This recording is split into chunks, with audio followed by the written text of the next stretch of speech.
نبی پاک علیہ السلام نے فرمایا جب تم استغفار کرتے ہو نا تو اللہ ہر مشکل سے نکلنے کے لیے تمہیں رستہ عطا فرماتا ہے، اور اللہ تمہیں وہاں سے رزق عطا کرتا ہے جہاں سے تمہارا کبھی گمان بھی نہیں گیا ہوتا۔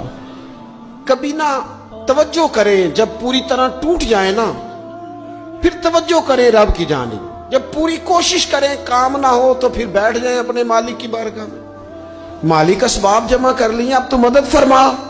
جب پوری طرح حضرت ابراہیم علیہ السلام کے پاس مہمان بڑے آیا کرتے تھے، مہمان نواز بھی بڑے تھے، بغیر مہمان کے کھانا ہی نہیں کھاتے تھے، بڑے مہمان نواز تھے۔ تو قحط پڑ گیا مصر میں، غلہ ہی نہیں ملتا۔ حضرت ابراہیم کا ایک دوست تھا، آپ فلسطین میں تھے، وہ مصر میں تھا۔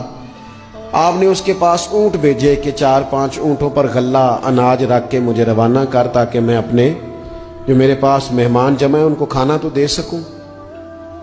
وہ